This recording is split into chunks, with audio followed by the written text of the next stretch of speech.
Ford has made some changes for its MY 26.5 Ranger to keep it nice and fresh and competitive. It is currently the best-selling ute on sale in Australia so far this year. So all through May, the Ranger is the best seller outright. And one of the biggest changes with the new model is a switch from the old 2-litre bi-turbo wet timing belt diesel to a 2-litre single turbo timing chain diesel. A little bit less power, 125 kilowatts and 405 newton meters. That's down from about 154 kilowatts and 500 newton meters. So a bit of a drop there, but you can get the V6 now in all variant levels. So all the way down to the base model twin cab, you can actually get the V6. They've tried to spread the range further, but also bring in the 2-litre to help bring down prices as well. So this is, yeah, you could say it's more affordable, at least in the opening or the entry level of the range than before. The other big change is this new variant called the Wolftrak. Now this sits somewhere, it's beneath the Wildtrak, but above the XLT. Distinguishing features include the fluoro greeny yellow Wolftrak badge with a matching spoke or feature spoke there, if you like. It also comes with the 255/70 Jeweler all-terrain tyres mounted on the 17-inch rim. This example is also showcasing a new green colour. Looks quite nice, looks refined, gives it a yeah, more sort of premium feel about it, but also definitely targeted towards sort of lifestyle buyers that want that kind of recreation, you know, off-road truck. So in the back, it's a little bit confusing because it doesn't come with a cover, or at least this example doesn't have one on it, but you do get no dampers on the tailgate there either, but you do get a power socket in the back and the sliding rail system tie-down point, and then the full tub liner as well. So it's kind of well packaged.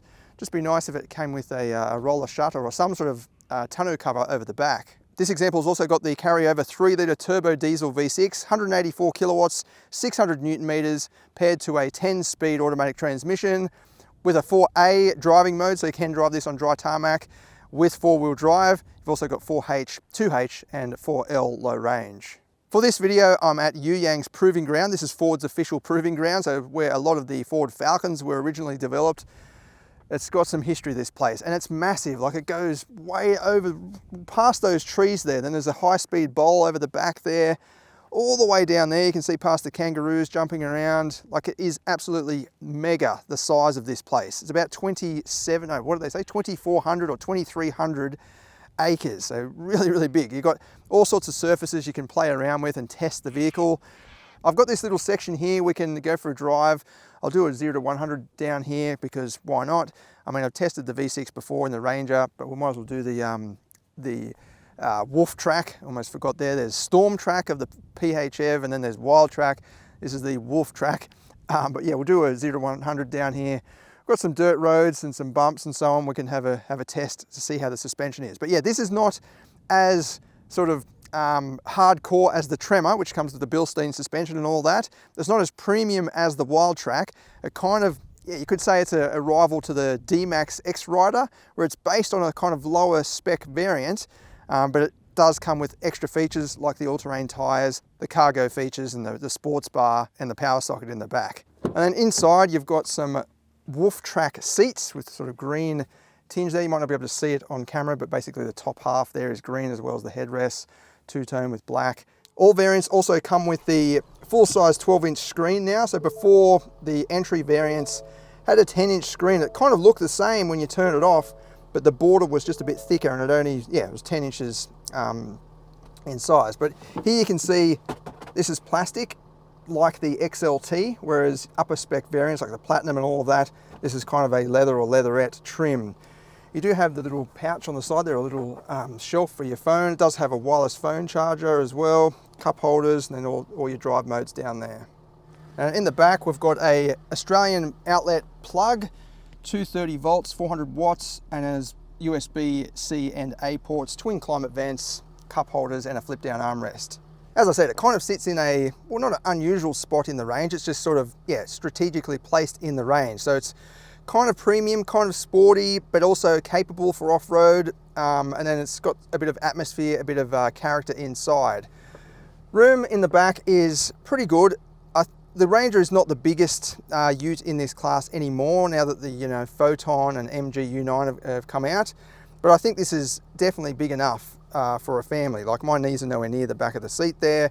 I've got more than enough headroom. You've actually got a little concave section there that pops up so you can fit your head, and you've got handles on the pillar and the ceiling, bottle holders in the doors, map pockets as well, and more of that two-tone trim.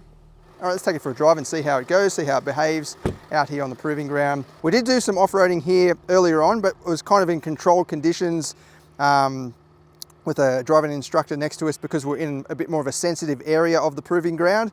But it seemed to do very well. Like with the all-terrains, there's no problem there. It's got a rear diff lock, so it's pretty difficult to get it stuck.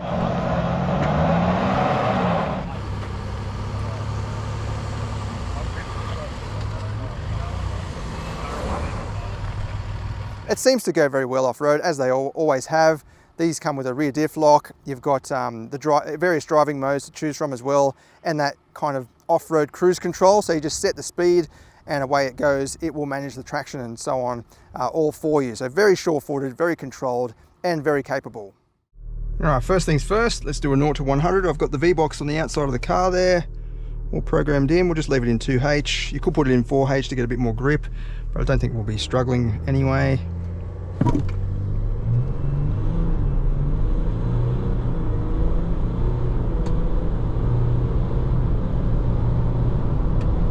That's 100. That looks like it's done 9 seconds exactly, which is pretty much on par with previous V6 Rangers that I've tested. I think the best I've got is about 8.5 or 8.6. This with the all-terrain tyres, it's going to be a little bit slower, but I don't know how level this road is either. We do have cool conditions, 15 degrees, so it's not too bad. But yeah, that's done 8.97. One of the things I really love about the Ranger is the driving position. And I know that seems pretty sort of basic and straightforward, but it really does feel nice in here. I'm sitting right down low. I've got the dashboard perched up high. It feels like I'm sitting in the vehicle rather than on top of it, like like a lot of utes out there. And that just adds to the driving experience, I think, anyway. It makes it more comfortable, more relaxing. I suppose you're less prone to fatigue because you're just in that, really natural position. You've got full adjustment from the steering column, in and out, up and down. And the Wolftrak has manual adjustable seats, including for the driver. This V6 engine is very smooth, it's quiet. Most of the time you wouldn't even notice that it's a diesel because it's just humming along. It doesn't have good peak power like most diesels anyway, but yeah, its best attribute is its mid-range pull and low-end grunt. So perfect for towing and just cruising on the highway, eating up the miles.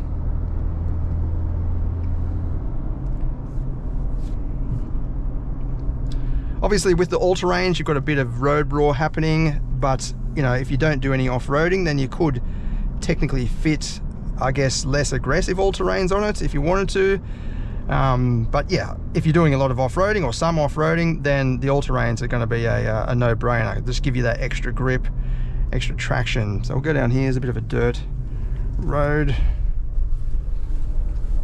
And one of the great things about the Ranger is it has been fully developed in Australia, so on pretty much these very roads.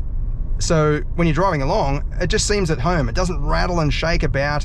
The wheels always feel planted on the ground.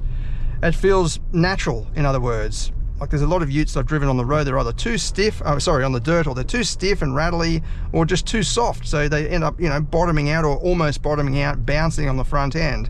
Whereas this feels pretty much perfect. Decent traction along the gravel here, even with 600 Newton meters going to the rear wheels.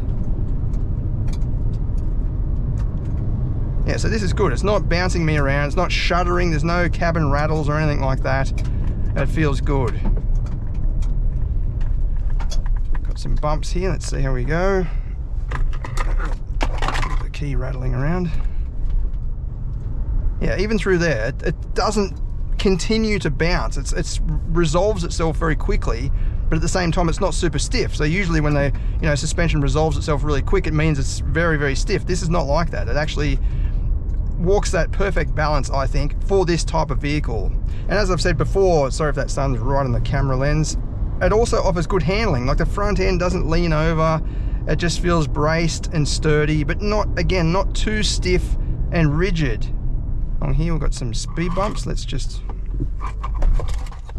hit these. 20 kilometers an hour.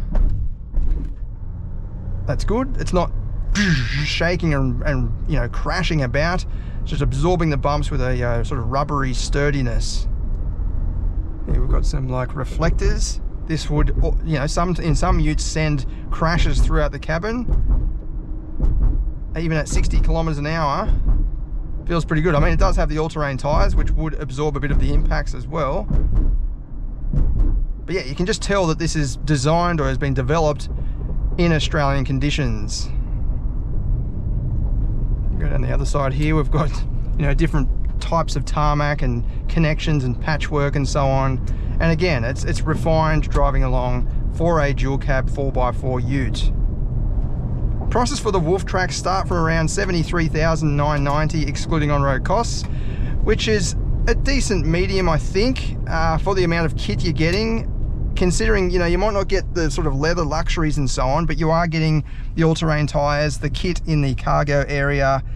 I think it's a reasonable price, but obviously you can get cheaper utes out there at the moment. They might not be spec'd, certainly without a V6, so you do have to add that into the equation as well.